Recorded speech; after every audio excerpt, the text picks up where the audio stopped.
Hello, I am back from the holidays, and I hope everyone had a Merry Christmas and a Happy New Year's and all that good stuff. I did happen to miss this event during the set days that it was live, so I am currently doing the offline trick to keep the event going, so I can keep doing it and make a video on it, because I do want to make a video of all the 7-star raids.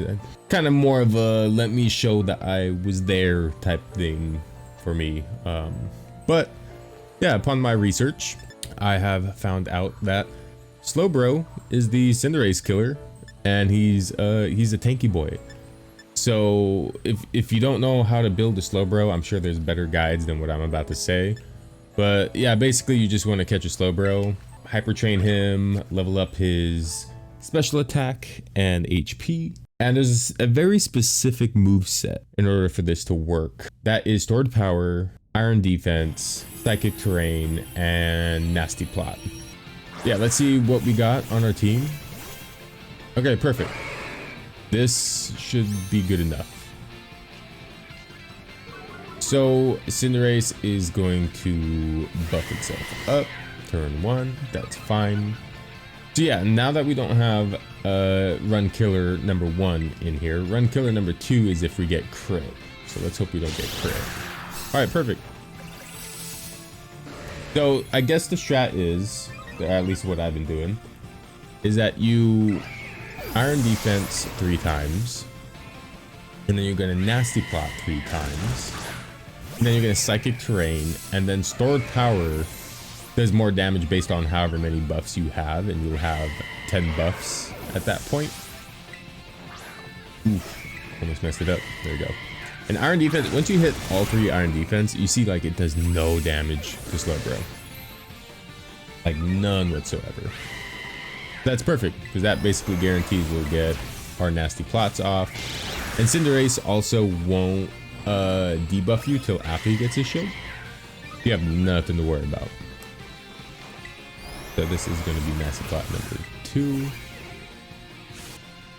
And then nasty plot number 3. So ideally you want your AI teammates to at least do like 20% of its health, and that's not going to happen here, like as you can see.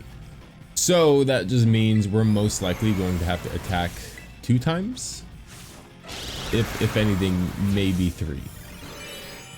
It's looking like the maybe 3 here, but now that we have psychic terrain. Oh, and another thing I totally left out is I also have life orb equipped on Slowbro, and if you don't know what that is, it basically takes away a little bit of your HP to do a little bit more damage. So with psychic terrain boosting psychic attacks and our ×10 buff for stored power, boom, it does a lot of damage.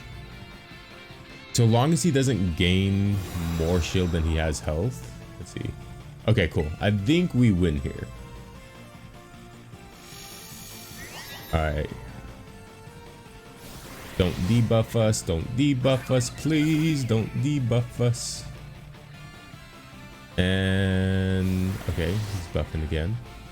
So if we do die here though, we're pretty much screwed. We won't be able to win.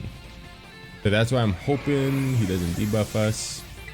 When we kill him here. If we don't kill him here, I think we're done. Okay, perfect. Whew. Because I think that kills us with life orb. Oh, 6 HP. Okay, cool. All right, so we got kind of lucky here. Got kind of lucky. Not a 1 shot, but the 2 shots good enough too.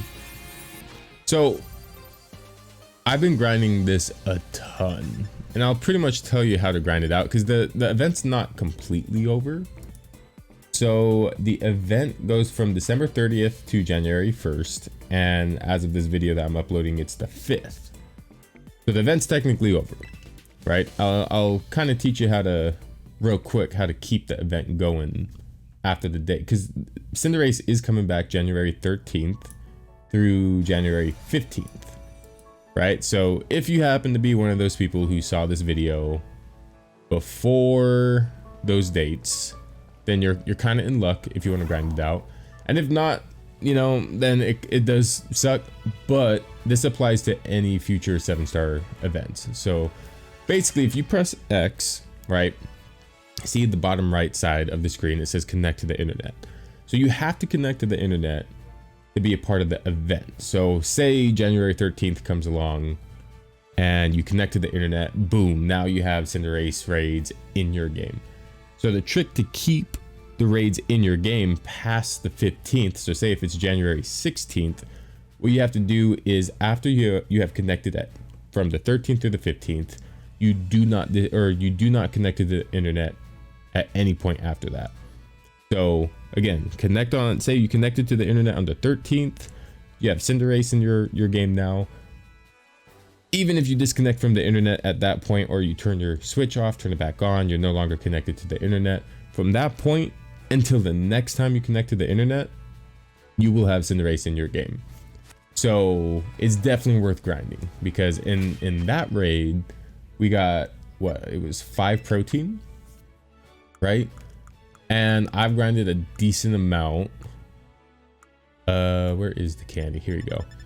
So I have 188 protein from grinding out Cinderace raids. I had even more, but I recently dropped like 200 of them just maxing out Pokemon, right?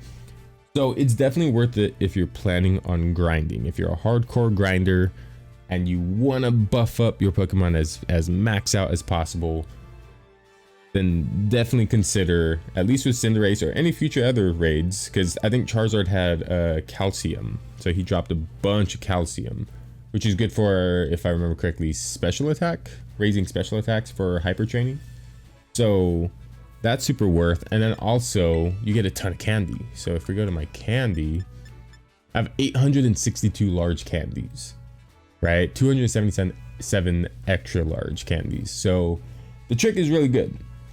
The trick is really good. And again, if you're not a hardcore grinder, most hardcore grinders already know all this stuff. If you're not and you're just starting to get into it, once you then beat your Cinderace, right, for the day, you'll notice that it doesn't spawn anywhere else because you only get 1 per day. And to get around that, you just go to the home button, system settings, go down to system, date and time, have the clock via internet turned off, and then just revert it back to 1 minute. So I was at 36, put it to 35. Okay, and what that does is it resets all the dens. It acts as if it's like a new day. And here is another Cinderace raid. So yeah, it's definitely good grinding. It's definitely good grinding this out. I got at max 15 proteins in one raid. I don't know if you can get more. Personally, I've done this raid about 40, maybe 50 times, maybe a bit more. And I've only ever seen it max out at 15 protein, but you can get 5, you can get 10, you can get a ton of candy, you can get more protein than candy. So it really just depends on the RNG of it. But yeah, this thing is really good to grind. And I didn't mean to make this video more of a tutorial. I kind of just really just wanted to you know, like make it just to show that I beat each event, you know, like I beat Charizard, beat Cinderace.